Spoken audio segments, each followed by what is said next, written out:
Hello everyone, আমি Soumali. Welcome to a new video. এটা আমার চ্যানেলের প্রথম লং ভিডিও। থাম্বনেল দেখে নিশ্চয়ই বুঝতে পেরেছো এই ভিডিওতে আমি কিছু প্ল্যান্টার বানাবো। আমি এখানে ময়েশ্চারাইজারের এই ফাঁকা কৌটোটা থেকে বানাবো। এরকম অনেক ধরনের জিনিস আমাদের সবার বাড়িতেই থাকে।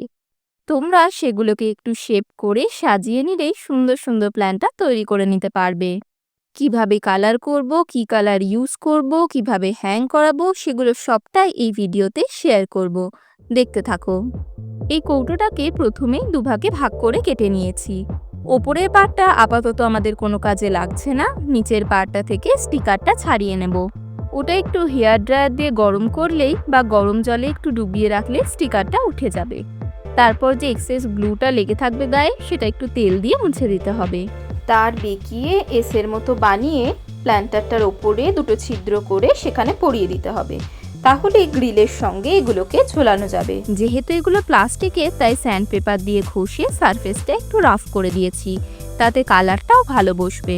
প্রথমে আমি ব্রাশ দিয়ে কালার করছিলাম, পরে স্পঞ্জ দিয়ে করে দেখলাম ওতে সুবিধাও হচ্ছে, প্লাস একটা সুন্দর টেক্সচারও আসছে।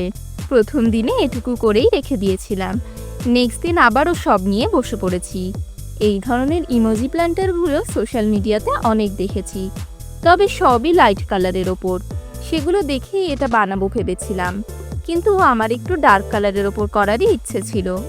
প্রথমে ভেবেছিলাম এত ডার্ক কালারের ওপর করলে হয়তো ফুটবে না, ব্যাপারটা ভালো লাগবে না দেখতে, কিন্তু শেষ হওয়ার পর আমার কিন্তু বেশ লাগছিল দেখতে। ফাইনাল লুকটা তোমাদের কেমন লাগলো কমেন্টে জানিও। আর গাছ লাগানোর পরের ক্লিপটা শর্টসে শেয়ার করব। এতক্ষণ অবধি ভিডিওটা দেখে থাকলে please do like, comment, share and subscribe my channel. Tata.